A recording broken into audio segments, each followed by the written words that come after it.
2 คนบ่มาอยู่สาหัสผู้หนึ่งบ่แม่ขออนุญาตเด้อถ่ายทอดสดผู้นี้เรารอดเด้อผู้นี้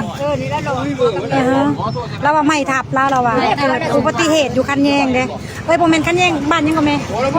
โพไซอันกายด่านมาน้อยหนึ่ง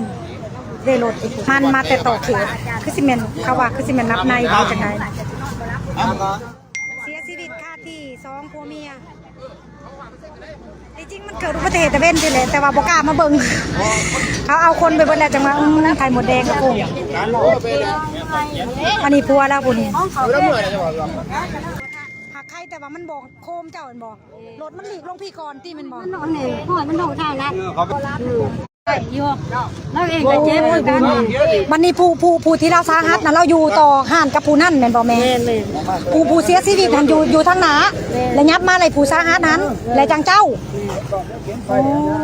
คันแม่นมันแล่นซื้อเลยหันเจ้าก็เรียบร้อยน้ำกันอันนี้มันเสียวลงนี้เจ้าคุณป้าคุณเจ้าคุณคนพ่อคุณก็ดึงรถออกลงไปทางนี้ขุดรถคุณน้าแตกเด้เขาไปอุบลหรือเปล่าผู้นั้นน่ะ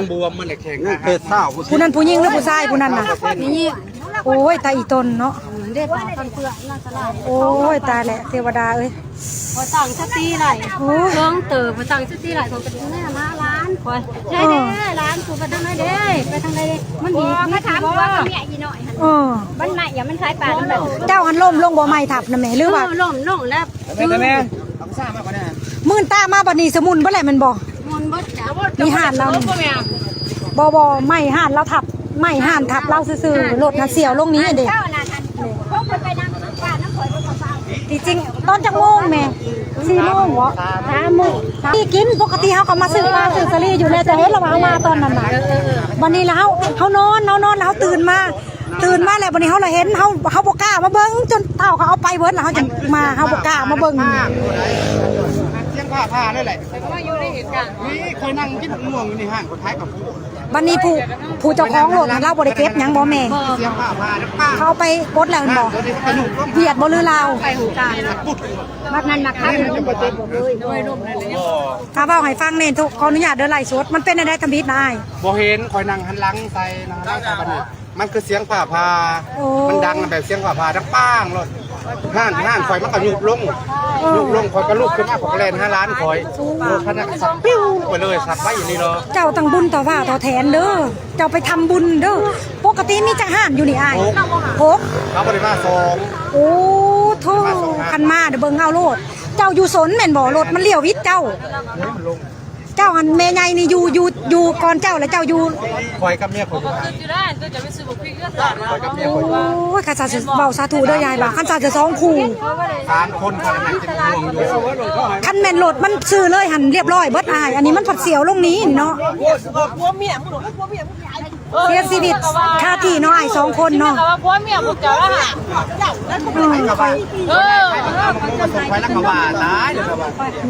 เบิ่งสิหายามเสียชีวิตคาที่2 คนแล้วก็ผู้หนึ่งหันสาหัสนี่กระปุกประแดกโอ้ยตายตนผู้หนึ่งหันสาหัสเขาเอาไปอุบลแล้วแต่ว่าเขาว่าเปอร์เซ็นต์มีแต่20%เพราะว่าสมองบวมนะคอยมาเก็บข่าวก่อนกับขออนุญาตเพิ่นนะ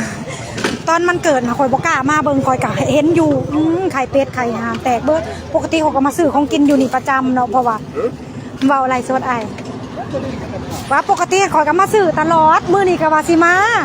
และตื่นนอนมาแล้วเปิดโทรศัพท์เห็นแล้วคอยบ่กล้ามาจนเขาเอาศพเอาหยังไปเบิดแล้วคอยหากับมาคอยย่านทั้งย่านแล้วก็ทั้งอีต้นน่ะนะบ่กล้าเบิ่งเห็นเฮาสงสารนี่แม่นนี่เด้ห่านนี่เนาะห่านตะบิดเจ้าบ่เมียน่ะเนาะมีกุ๊กงอบเราห่านนี่แหละที่ว่าเสียชีวิตคาที่เลยลงแบบจะเรียกอยู่เขาบ่กล้ามีแต่คอยซูมให้เบิ่งเด้อนี่บ่อยากดีมันสิเสียวมาทางนี้แหละบ่มีคนเป็นหยังบ่เอื้อยเสียชีวิตคาที่2 คนอันนี้ผัวเมียลาวนี่รอดนี่ไอ้พวกเจ้าเสียชีวิตคาที่2ปลาลงแล้วก็ผู้หนึ่งหันสาหัสสัญญาณก็บ่อยากดีเด้อสุเจ้ามีเก็บไผอยู่เสียวลงพุ่นแหละพุ่นคอยบ่ลงเด้อคอยสิสู้ให้พวกเจ้าเบิ่งเด้อนี่รถแต่ว่าคนที่ขับรถนี่บ่เป็นหยังเข้าไปปลดแล้วเราบ่ได้เจ็บบ่ได้ปวดหยังเขาว่า คนขายเครื่องอยู่นี่เขาว่าเสียงดังคือผ่าผ่านเขาว่าเราอาจจะรับในอะนะเพราะว่าห้านขายเครื่องก็ติดทางเลยเด้นี่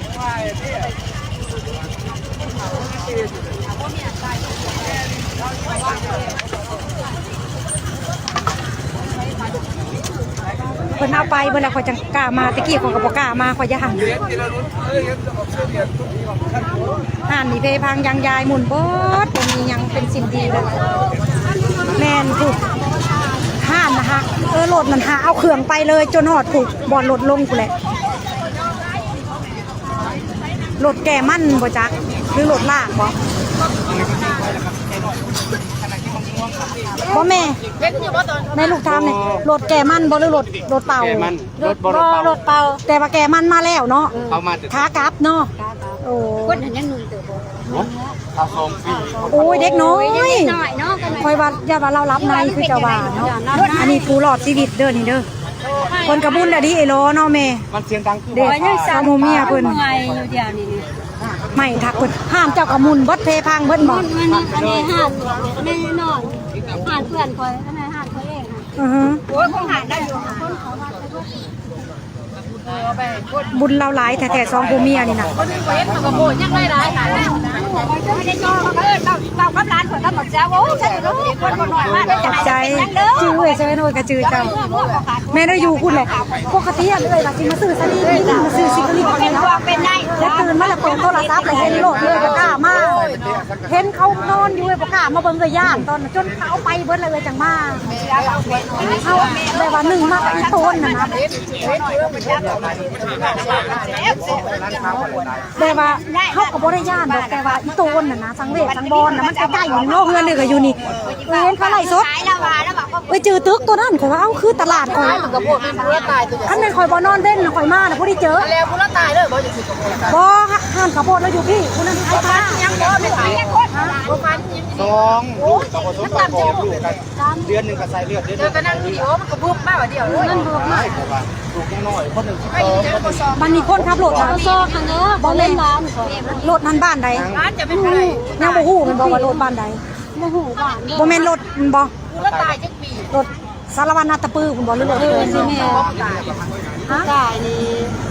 ร้านเขาประมาณ40 นางคายไก่นางคายปลา หมดด่างหมดแดงโอ้ยไก่มันหมุนบ่เลยนะบ่เหลือหยังเลยเนาะ มาตาย คายกันนางกินคาเฟ่อยู่ นี่เราเล่า มันรวมอยู่เขามองมันโผล่ ยังดังฟังประเดี๋ยว ผู้ใดผู้ตายฮะ ผู้ชายร้านเคยเขานี่เขามอง ผู้ตายเห็นบ่สมองฟงออก มันฆ่าสมองมันเต็มออกหมด กับที่เลยเห็นบ่ นี่มันเลือดออกปากออกดัง บ่ได้ลากบ่พี่บ่อ้ายบ่ได้ลากลงพี่บ่ เห็น เห็นโอ้มันเบิ่งบ่ทันเราคือผ่านี่แล้วว่าเอาเดียว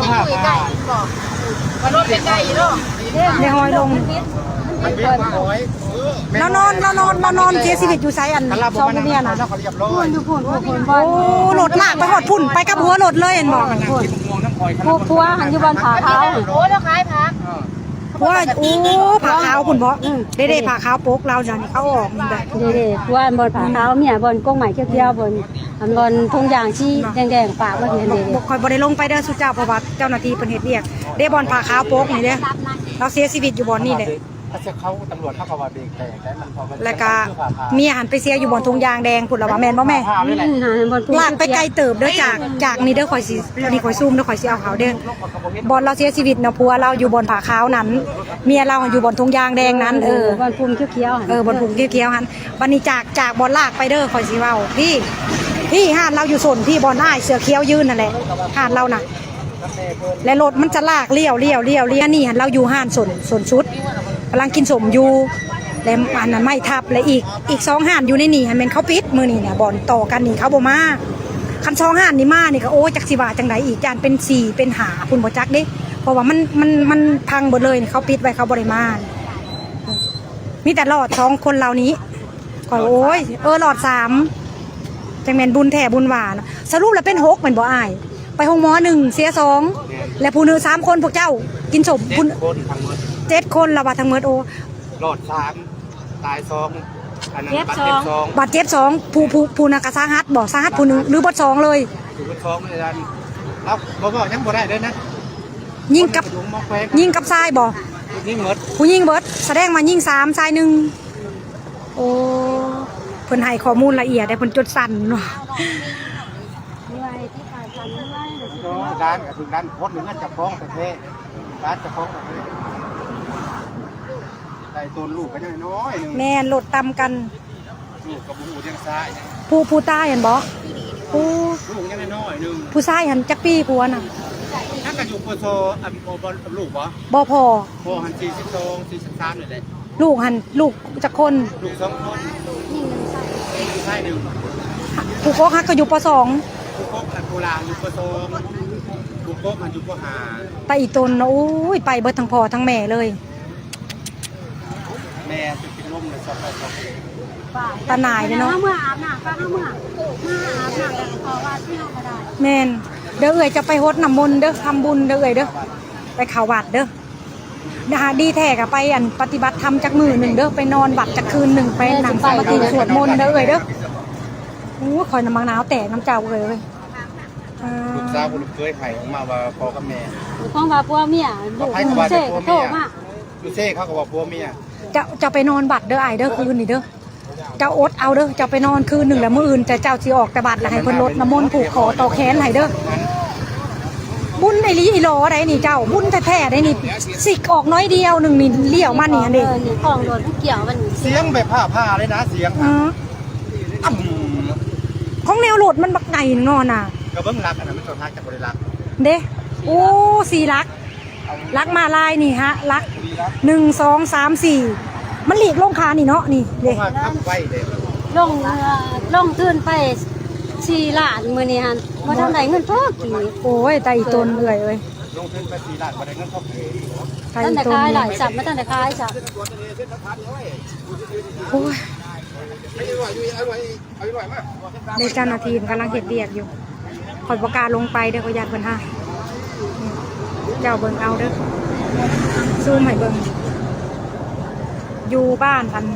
นโพไซน้อยเลยเนาะบ้านโพไซเนาะเมืองโพนทองเนาะพอจือตึกอันนี้ตอนเขาไล่สดน่ะ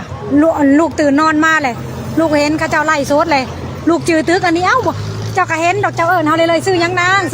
อยู่ในเฮาขี่รถ6ล้อมากับผัวเฮานั่นเด้บางเทื่อเฮาขี่รถจักรมาแรงๆน่ะแต่ว่าซื้อยังบ่อัน เค เด้ ยซื้อกับพวกน้ำข่อยอยู่ ข่อยซื้อกระโพดน้ำเจ้ามื้อน่ะก็ซื้อซาลี่น้ำเจ้าแล้วก็ซื้อบักบางเทื่อก็ซื้อบักทั่ววันนี้ข่อยละเห็นข่อยละว่าเอ้าจือตึกนี่ได้ลูกจือตึกอันนี้กับเขาว่าเซิงกระบงเฮมแซงประเสริฐบอกสิประเสริฐบ่เฮาบ่เคยมาผักเนาะโอ้ยไตต้นน่ะข้าวโพดเจ้าเม็ดดำบ่แม่โอ้บ่กินกะยาเนาะโอ้ยบุญคำน้ำซูเด้อเอ้ยเด้ออยู่ดีมีแหงวิทย์ขอวิทย์เข็มเด้อบัดนี้เจ้าเด้อเจ้าซ้ำเกิดใหม่ได้เอ้ย จนชันจนดอย หน้าไตต้นเราคันแม่นมันบ่เลี้ยวก็เลย2ผู้เมียเราข่อยก็สิบ่จักสิอธิบายอีกเนาะ อันนี้ก็มาตะเยไข่หมูแดง เรากับผู้ตายพวกเรากับผู้ตายมันเป็นยังไงโมเดลกับผู้ตายนะร้านเหล้า หลาน เขาว่า